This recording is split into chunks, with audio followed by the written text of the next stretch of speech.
학습활동에 나온 고려가요 가실이야. 송민곡하고 진달래꽃도 거의 계열이 같기 때문에 이것도 전통적 정서가 담겨있는 고려가요야. 고려가요 하면 딱 떠오르는 게 뭐야? 후렴구. 작품마다 후렴구가 다른데 가실이는 후렴구가 위등들가 태평성대야. 등들가 이게 뭘까? 현악기지, 현악기. 뭐 아쟁이나 뭐 이런 거 있잖아. 징징징 되는 거. 그러니까 악기소리 흉내말이니까 사실은 분위기 고조시키고 뜻은 해석할 필요가 없어. 게다가 가시리는 후렴구가 내용하고 맞지도 않아. 님하고 이별하고 떠나가는데 뭘 태평성대야. 태평성대는 나라에 아무 일이 없다는 뜻인데 태평하고 잘 번창한다 그런 뜻인데 아니 지금 약 올리는 거야? 님하고 이별했는데 태평성대가 뭐야? 그러니까 이건 해석할 필요가 없다는 거지. 내용이 맞지가 않으니까. 자, 그래서 고려가요의 대표적인 그 작품, 고려가요를 고려서교라고도 불러. 같은 말이야. 그 다음에 고려가요의 후렴구 지금 특징을 이야기했으니까 후렴구가 나오면 연이 끊어진다라고 생각하면 되고 연구, 여흥구, 후렴구 이런 이름으로 붙이는 거고 그 다음에 매번 나오니까 통일성과 운율이 형성될 수가 있겠지. 그거 나오면 아 이련이 끝났구나. 그거 나오면 이련이 끝났구나. 이렇게 알 수 있단 말이야. 자, 고려가요는 대부분 작자미상이 많은 이유는 많은 이유가 아니지. 작자미상이 많기 때문에 내용이 굉장히 진솔해. 솔직해. 너 인터넷에다가 댓글 달 때 내 이름 안 밝히면 막 쓸 수 있지? 그렇잖아. 근데 내 이름 밝히면 이거 걸리면 어떡하지? 주저주저. 솔직하게 더 직설적으로 적극적으로 쓰지 못하잖아. 근데 고려가요는 작자미상이니까 마음 놓고 쓴단 말이야. 내용이 진솔하다. 그리고 대부분 작가가 민중이야, 민중. 백성들이라고. 그러니까 솔직하고 진솔하고 자기 있는 말을 다 쓴다. 가시리도 역시 작자미상의 고려가요다. 고려가요는 원래 잘 들어. 고려가요는 원래 처음부터 이렇게 글로 쓰지 않았어. 대부분 있잖아. 노래로 부르다가 노래가 뭐야? 그거는 음성 문자잖아. 그게 나중에 시간이 지나고 훈민정음이 딱 만들어지니까 폐관이라는 사람들이 이런 것들 수집해갖고 기록해서 적어놨어. 그러니까 구전되다가 문자로 정착됐다. 이렇게 얘기하면 고려가요의 특징이라고 할 수 있어. 그 다음에 평민들 아까 얘기했는데 내용 있잖아. 삶의 애환. 애환이 뭐냐면 슬프고 막 고통스러운 거. 이게 이제 청산별곡이 대표적이지. 남녀간의 사랑. 남녀간의 사랑인데 너무 진한 얘기는 또 빼버렸어. 폐관들이 있잖아. 고려시대는 사실은 개방적이고 자유분방한 시대고 조선은 좀 억압된 시대야. 왜냐면 조선은 성리학, 유교가 정신적인 질서를 가져가고 있단 말이야. 근데 유교는 막 뭐 하지 마라, 예절을 지켜라, 뭐는 안 된다, 여자는 어떻고, 뭐 양반은 어떻고 이러잖아. 그거에 비하면 굉장히 개방적인 게 고려시대 때 노래들이란 말이야. 그러니까 마음 놓고 썼지. 근데 지나치게 너무 뭐 야하다고 할까? 이런 남녀 상열지사 같은 내용은 아까 굽이 전승되다가 문자로 기록되면서 폐관들이 적었다 그랬잖아. 폐관 입장에서 이건 너무 야하네? 빼버려. 그러니까 남녀 상열지사 내용을 다 빼버린단 말이야. 그러니까 그나마 우리가 공부할 게 좀 줄어들긴 했지. 근데 그렇게 고려와 조선은 정신적인 질서 체계가 완전히 다르다.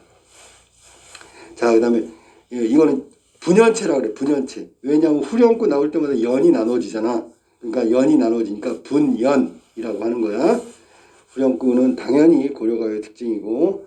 자, 가시리 한번 보고. 제목은 가시는 사람 뭐 이런 뜻인데 첫 번째 보니까 운율 음보가 나왔어. 가시리 있고. 그러니까 세 글자 두 글자 3, 3, 2조 3음보 이렇게 딱 음보가 나오는 거야. 운율이.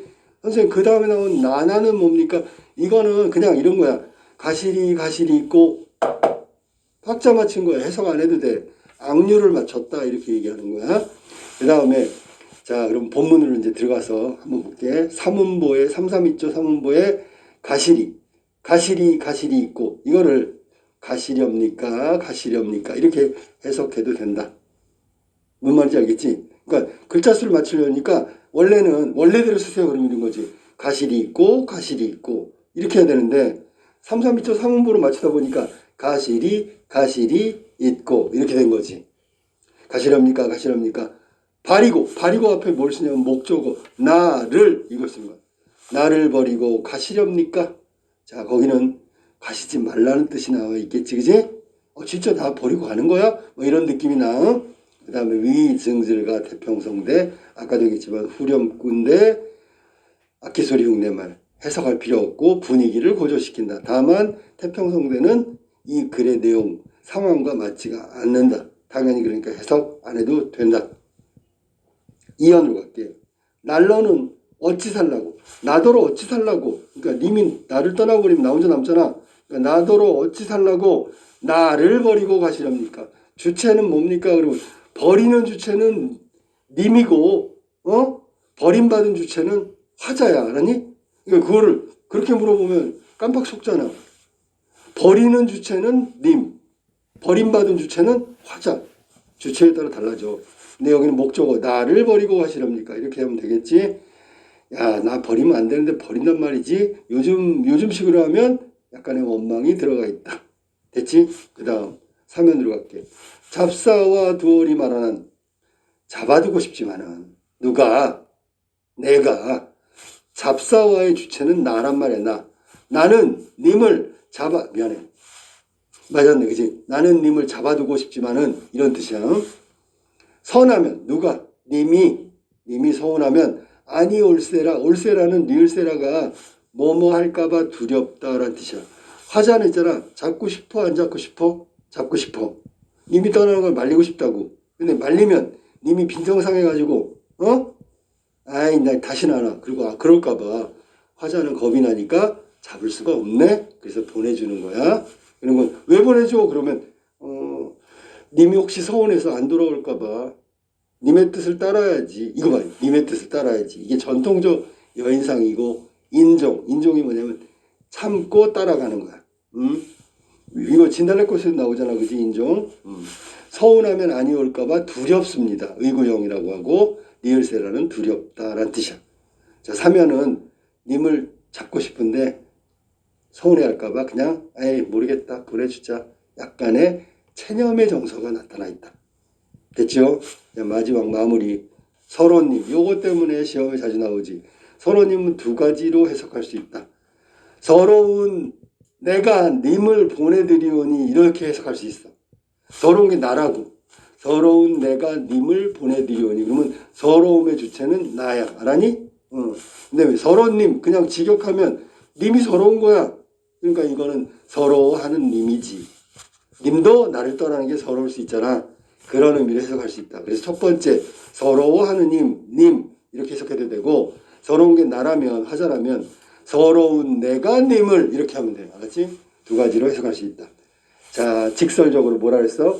가시자마자 나를 떠나시자마자 돌아서 오십시오라고 화자는 자기 속에 마음속에 있는 마음의 표현을 직설적으로 했다. 돌아오십시오라고 했단 말이야. 됐지, 그지? 그리고 위증질과 태평성대라고 끝났어. 자, 4개의 연으로 돼 있네, 그지? 사연으로 구성되어 있고 여음, 따당도 나오고 후렴구, 위증질과 태평성대도 나오고 이게 이제 글의 특징이라고 보면 돼. 주제는 전통적 주제야. 뭐냐면 이별의 정한, 진달래꽃도 이별의 정한. 자, 한번 적어봐. 진달래꽃 이별의 정한, 가시리 이별의 정한, 서경별곡 이거는 좀 다르긴 하지만 이별의 정한. 또 있어. 뭔데요? 그러면 아리랑이란 미녀도 이별의 정한. 그 다음에 한시 중에 송인이라는 정지상이 지은 대동강 강가에서 이별하고 맨날 눈물을 흘려가지고 대동강물이 마르지 않는다는 좀 과장된 표현에 한시가 있는데 그것도 이별의 정한이야. 그래서 전통적이다라고 하는 건 주제면에서 여러 작품들이 계속 이별의 정한을 다루고 있어. 그러면 이거는 전통적이라고 하면 돼. 또 전통적인 거는 삼음보. 우리나라 민요가 삼음보거든. 아리랑 아리랑 아라리요. 아니면 새야새야 파랑새야 녹두밭에 앉지 마라 사음보.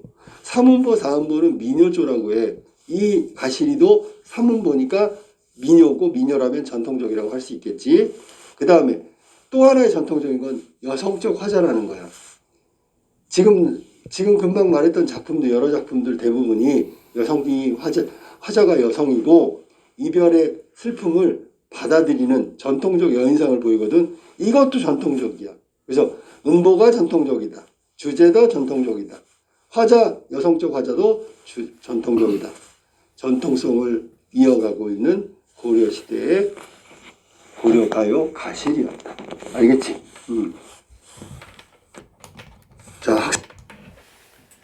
자, 그래서 마지막으로 가실에 대해서 다시 정리하면 이 가실이는 화자의 태도의 변화, 화자의 태도의 변화에 따라서 시상이 전개된다. 태도의 변화.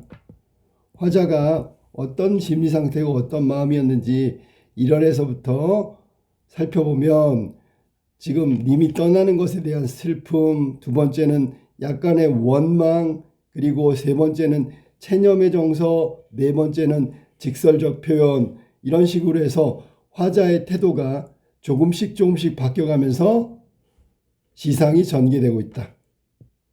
이게 첫 번째로 가실이 고려가요가 갖고 있는 작품의 특징이고, 두 번째는 각 연은 이행으로 되어 있다. 각 연은 이행으로 되어 있고,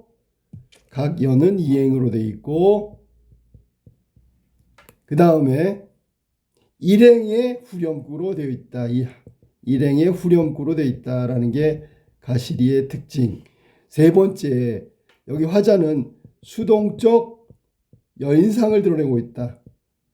떠나는 님 보내드리는 수동적 여인상이고, 그것은 결국 한의 정서를 나타내고 있다. 마지막으로 아까 얘기했던 332조 3음보, 전통적인 율격을 갖고 있고 네 줄로 되어 있기 때문에, 네 사연으로 되어 있기 때문에 사연은 기, 승, 전, 결 이런 구성으로 되어 있다. 그 다음에 악류를 맞추기 위한 나난이라는 표현이 등장한다. 나난. 그러니까 이거는 아무것도 아니고 소리를 드러내는 나난이라는 것이 들어가 있다.